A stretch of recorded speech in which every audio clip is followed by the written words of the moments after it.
바울은 그의 서신들을 크게 교리적인 부분과 실천적인 부분으로 나누고 있습니다. 로마서는 사람은 하나님의 은혜로 믿음을 통하여 어렵다함을 받는다는 신앙론에 이어 이스라엘의 복음 거부와 이방인의 구원, 이스라엘의 회복에 나타난 구원론을 11장까지 다루었습니다. 이제 바울은 방향을 바꿔 믿음의 적용, 즉 실제 생활의 원리와 태도를 다룬 실전론을 전개하고 있는데, 이것은 의인은 믿음으로 말미암아 살 것이다 해서 살 것이다에 대한 체계적이고 논리적으로 전하고 있습니다. 오늘 본문은 하나님께 대한 성도의 자세를 다루고 있는데, 기독교 윤리의 대강령이라고도 할 수 있습니다. 본문은 실천적인 근거의 서론 부분으로서 모든 실천적 근거의 원리가 되는 하나님 앞에서 성도가 취해야 할 자세에 대해 권고하고 있는 내용입니다. 12장 1에서 2절입니다. 그러므로 형제들아, 내가 하나님의 모든 자비하심으로 너희를 권하노니 너희 몸을 하나님이 기뻐하시는 거룩한 산 제물로 드리라. 이는 너희가 드릴 영적 예배니라. 너희는 이 세대를 본받지 말고 오직 마음을 새롭게 함으로 변화를 받아 하나님의 선하시고 기뻐하시고 온전하신 뜻이 무엇인지 분별하도록 하라. 그러므로 12장은 시작합니다. 이는 본장에서부터 앞장들의 내용에 대한 결론이 시작되고 있음을 암시하고 있습니다.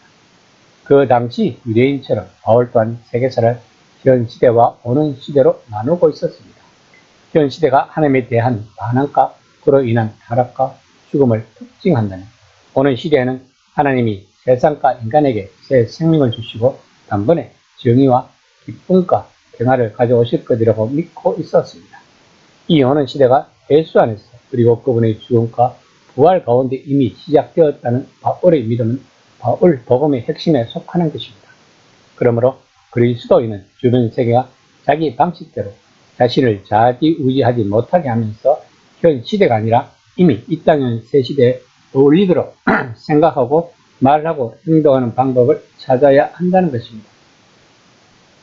우리는 현 시대의 방식대로 따르는 것이 더 쉽고 나을 거라고 외치며 고데기는 바로 그 영역에 도전할 준비가 되어 있어야 하며, 반면에 예수 안에서 이미 시작된 오는 시대는 새 창조에 속한다는 것은 곧 오는 시대의 방식으로 살아야 한다는 의미입니다.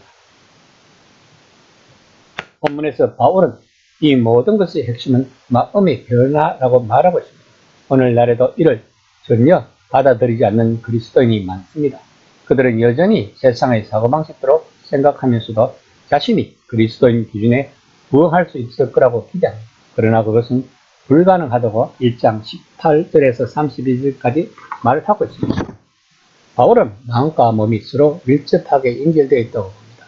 그러므로 마음을 새롭게 하는 것과 하나님께 몸을 드리는 것은 완전히 동일한 것으로 보고 있는 것입니다.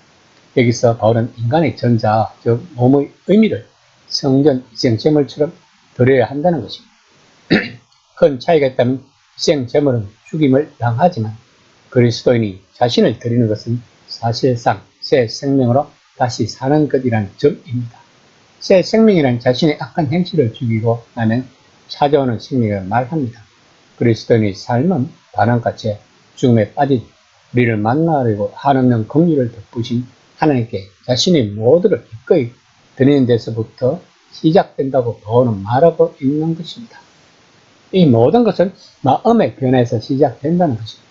본문 말씀은 현재 우리들에게도 적용이 되는 중요한 말씀입니다. 예수님도 두 주인을 섬기지 말라고 했습니다. 세상 사람들이 추구하는 돈, 권력, 명예 이런 것들을 추구하는 그리스도인들은 하나님의 온전한 뜻을 모른다는 것입니다. 이들은 하나님을 중심으로 삶을 사는 것이 아니라 자기들 중심으로 하나님이 있다는 것입니다. 이들의 기도 내용은 당연히 기복적일 수밖에 없을 것입니다. 그러나 하나님의 뜻을 알려면 우리들은 마음의 변화가 일어나야 한다고 본문은 말하고 있습니다. 신약 성경에서 회개의 뜻은 시대의 정신을 거스르는 것이라고 했습니다. 그렇다면 바울은 지금 그리스도인들에게 진정한 회개를 하라고 이야기하고 있는 것입니다. 하나님의 온전한 뜻을 알려면 회개를 해야 한다는 것입니다. 즉, 거듭남이 있어야만 우리들은 하나님의 뜻을 알고 심령의 변화를 받아 그 뜻대로 삶을 살 수 있다는 것입니다. 이것이 지, 정, 의가 아우르는 전인격적인 신앙생활인 것입니다. 12장 3에서 5절입니다. 내게 주신 은혜로 말미암아 너희 각 사람에게 말하노니 마땅히 생각할 그 이상의 생각을 품지 말고 오직 하나님께서 각 사람에게 나누어 주신 믿음의 분량대로 지혜롭게 생각하라. 우리가 한 몸에 많은 지체를 가졌으나 모든 지체가 같은 기능을 가진 것이 아니니 이와 같이 우리 많은 사람이 그리스도 안에서 한 몸이 되어 서로 지체가 되었느니라. 그리스도인이 우선으로 마음을 써야 할 것은 한 공동체에 속한 구성원으로 살라는 부름입니다. 이제 바울은 그들에게 다음과 같이 경고합니다. 그들은 지역이나 배경이 다른 사람들을 이류 그리스도인으로 보면서 자신은 인류, 즉 특별한 그리스도인이라 여겨서는 안 된다는 것입니다. 그들 역시 한 몸에 속한 지체 중 하나로 여겨야 한다는 것입니다. 본문은 바울이 교회는 아주 다른 구성원으로 이루어진 연합체임을 강조하기 위하여 사기와 장기를 지닌 몸의 이미지를 사용한 유명한 두 본문 가운데 하나입니다. 나머지는 고린도전서 12장입니다. 메시아 안에서 한 몸, 이것이 바로 5절에서 설명하는 방식입니다. 메시아는 9절 5절에서 말한 모든 것 위에 계시는 하나님일 뿐 아니라 참 인간이십니다. 그러므로 그 안에 있는 사람들은 곧 그의 몸은 하나님의 새로워진 인간을 형성한다는 것입니다. 달리 말하면 몸과 지체는 라는 표현은 단순히 우연한 설명이 아닙니다. 그것은 교회가 세상에 살고 돈을 보여야 할 새로운 인간의 삶을 말하기 위해 얻어낸 것입니다. 하나님은 각 그리스도인에게 부활하신 메시아이자 주님이신 예수님에 대한 동일한 믿음을 주셨습니다. 기질과 배경, 소명, 능력이 아무리 다른 사람들도 그리스도인이라면 누구나 이 믿음을 공유한다는 것입니다. 이 믿음이 바로 그들의 연합과 협력의 기반인 것입니다. 현재 교회도 바로 이러한 교훈을 새롭게 배워야 한다는 것입니다. 세상은 우리가 서로 불화하도록 부추깁니다. 그러므로 우리들은 다시 한번 우리의 마음을 새롭게 함으로 변화를 받아야 한다는 것입니다.